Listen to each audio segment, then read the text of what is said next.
Imagine dawn breaking over the South China Sea. The sun begins its ascent, painting the sky with hues of gold and crimson, casting a warm glow upon the vast expanse of water. It's a scene of serene beauty, a tranquil moment before the day's tensions begin to unfold.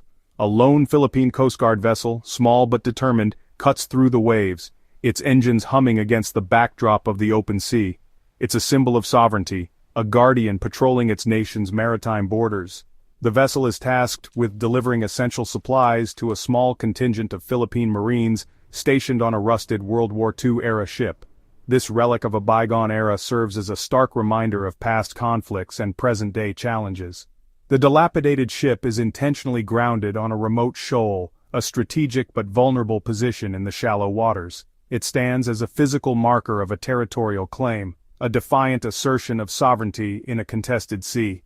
The Coast Guard crew works quietly and diligently, unloading supplies and equipment, their movements precise and practiced.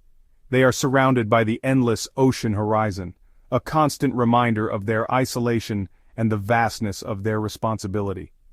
It's a lonely but vital job, far from the comforts of home, a testament to their dedication and unwavering commitment to protecting their nation's interests. They are the first line of defense, the silent sentinels of the South China Sea. Suddenly the atmosphere shifts. A massive China Coast Guard cutter appears on the horizon, its imposing silhouette growing larger with each passing moment. The sheer size difference is staggering, the Chinese ship nearly 3 times the size of the Philippine boat, a stark visual representation of the imbalance of power in the region. It's a David and Goliath scenario playing out in real time. Sirens blare from the Chinese vessel, a deafening roar that echoes across the water, signaling an imminent confrontation. Lights flash in a rapid, disorienting sequence, strobing across the Philippine vessel, adding to the sense of intimidation and escalating tension. The Chinese ship begins to maneuver aggressively, its movements deliberate and calculated, closing the distance with a threatening approach. Without any further warning or provocation, a powerful water cannon erupts from the Chinese vessel, unleashing a torrent of high-pressure water.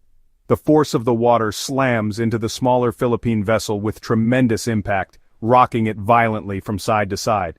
The powerful blast shatters windows, sending shards of glass flying, and injures members of the crew, leaving them battered and disoriented. The mission to resupply the Marines fails, the Philippine Coast Guard crew forced to retreat in the face of overwhelming force. Communications are lost due to damaged radio equipment, cutting off the vessel from any outside assistance or support. The Philippine crew is left battered, their ship damaged, and their spirits shaken by the aggressive encounter.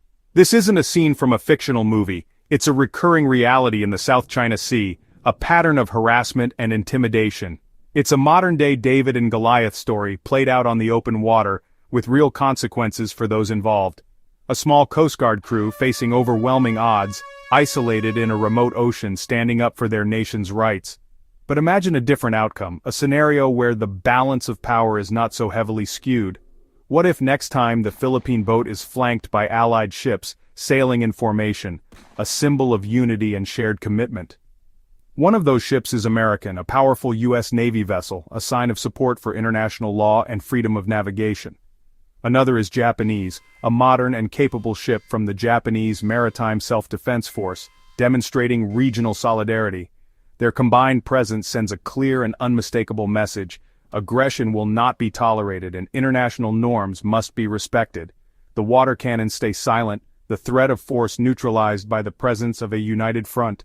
The standoff ends peacefully, a diplomatic success achieved through strength and unity. This is the promise of a new alliance, a trilateral partnership built on shared values and mutual security interests. 3 nations standing together in solidarity, committed to upholding the principles of international law, to ensure that might does not make right in these critical waters, and that disputes are resolved through peaceful negotiation and adherence to international law. The stakes are incredibly high, with trillions of dollars in trade passing through these vital shipping lanes each year, and the message sent by this alliance is unmistakable. The rules-based international order must be defended. The South China Sea is no longer a place where unilateral actions can go unchallenged, where the strong can simply impose their will without regard for international law or the rights of other nations. It's now a proving ground for a new era of strategic competition, where alliances and partnerships are essential for maintaining stability. for a new kind of partnership, one that prioritizes multilateral cooperation and the peaceful resolution of disputes. The world is watching closely as these events unfold, recognizing the significance of the South China Sea for global peace and security. The balance of power is shifting and new alliances are being forged to address the challenges of a changing world. And the story of resistance, of standing up for what is right, is just beginning in the South China Sea. The South China Sea is a global superhighway, a critical artery in the world's economic system. Its strategic importance cannot be overstated. 1/3 of all shipping carrying goods worth over $3 trillion annually passes through these waters. This includes everything from raw materials to finished products, connecting economies across the globe. Any disruption to this vital waterway sends immediate and powerful shockwaves through the world economy, impacting supply chains and raising prices for consumers everywhere. The ripple effects can be felt across continents. Beyond trade, it's also incredibly rich in fish, a vital source of protein and livelihoods for millions. This abundance of marine life is vital for millions of people who depend on it for their daily sustenance and economic well-being, particularly in Southeast Asia. The seabed holds significant untapped oil and gas reserves, resources that could reshape the energy landscape of the region. For countries like the Philippines and Vietnam, these waters represent more than just geography. These resources are fundamentally about survival, economic growth, and securing a prosperous future for their citizens. Access to these resources is paramount. However, China claims nearly the entire sea, asserting historical rights that are contested by many. This claim dramatically overlaps with its neighbors' exclusive economic zones, creating a complex web of territorial disputes and escalating tensions. In 2016, an international tribunal decisively rejected the legal basis for China's expansive claims. Despite this ruling, Beijing has steadfastly ignored the decision, continuing to assert its dominance in the region. Adding to the complexity, China has engaged in extensive construction, building and militarizing artificial islands. These newly created landmasses now feature fully operational runways, capable of handling military aircraft. Sophisticated radar installations have also been established, enhancing China's surveillance capabilities. And advanced missile systems have been deployed, significantly increasing China's military projection in the area. Heavily armed Coast Guard ships, often accompanied by a shadowy maritime militia, now routinely patrol these contested waters. Their presence serves to enforce Beijing's will and assert its claims, often in a confrontational manner. Vessels from other nations are frequently harassed and intimidated, effectively turning these once shared waters into a potential zone of conflict. The South China Sea is no longer just a vital trade route and a source of natural resources. It has become a dangerous flashpoint, a place where competing interests and unresolved disputes could easily ignite a larger conflict. The stability of the global economy and the security of international shipping lanes depend on keeping it open, free, and accessible to all. The stakes in the South China Sea could not be higher, demanding careful diplomacy and a commitment to peaceful resolution. For the Philippines, China's actions are a direct threat. Filipino fisherfolk are chased from traditional grounds, returning home empty-handed. Oil and gas exploration is stalled. Foreign companies fear confrontation. The BRP Sierra Madre, grounded on 2nd Thomas Shoal, symbolizes this struggle. China's blockade attempts are a slow-motion siege. Each incident forces Manila to choose yield or push back. Former President Duterte tried appeasement, seeking Chinese investment and distancing from the U.S., but the bullying continued, and promises went unfulfilled. President Marcos Jr. reversed course, reaffirming territorial rights and revitalizing the U.S. alliance. He sought new security partners, setting the stage for a trilateral alignment. The Philippines, America's oldest Pacific ally, now stands with Japan to face a common challenge. The pivot is clear collective defense over appeasement. For years, China had been steadily increasing its pressure in the South China Sea, asserting its claims over disputed territories and resources. This created a tense environment, a powder keg waiting for a spark. But it was the brazen incidents of 2023 and 2024, a series of escalating provocations, that truly ignited the flames of a new alliance. These weren't just minor disagreements, they were calculated actions designed to intimidate and assert dominance. These acts sparked the formation of a new powerful alliance, a trilateral partnership forged in response to China's increasingly assertive behavior. The fuse was lit in February 2023. a Chinese Coast Guard ship took a dangerous and escalatory step, aiming a military-grade laser. The laser was directed at a Philippine patrol boat, causing temporary blindness and disorientation to the crew members on board. This act was a clear violation of maritime norms and a direct threat to the safety of Filipino personnel. Manila responded swiftly and decisively, publicizing the attack to the international community. This bold move exposed China's aggression to the world, bringing international attention to the ongoing tensions in the South China Sea. The world began to take notice of China's increasingly assertive actions.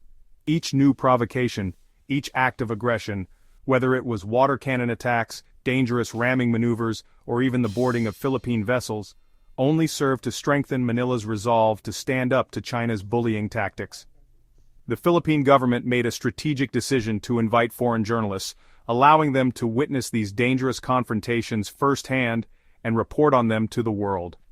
Global condemnation of China's actions quickly followed, and crucial support poured in from key allies, including the US, Japan, and other nations committed to maintaining stability in the region. The Philippines, through its strategic communication and unwavering stance, gained the political capital it needed to deepen its security ties with its allies and strengthen its position in the face of Chinese aggression.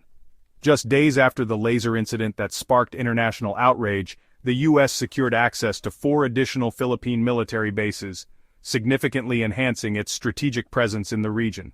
The concept of the Iron Triangle, the strategic alliance between the U.S., Japan, and the Philippines, was rapidly evolving from a theoretical framework to a concrete reality. It was becoming a tangible reality, forged in the crucible of crisis and defined by a shared commitment to regional security.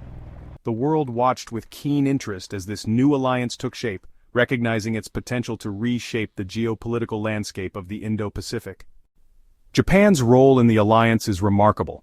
Once strictly pacifist, Japan now faces its own threats from China, especially around the Senkaku Islands. Events in the South China Sea are seen as a warning for Japan's own waters. In response, Japan doubled defense spending, acquired long-range missiles, and loosened restrictions on military cooperation. The vision of free and open Indo-Pacific. Japan now provides ships, radars, and training to the Philippines. Through official security assistance, Japan is donating advanced air surveillance radar systems. These upgrades boost Manila's ability to monitor Chinese activities. The transformation is dramatic. From wartime adversary to vital security partner, Japan's support is now central to the region's defense. The Reciprocal Access Agreement between Japan and the Philippines, finalized in 2024, allows their forces to train on each other's soil, a historic first. This legal foundation has enabled real-world cooperation.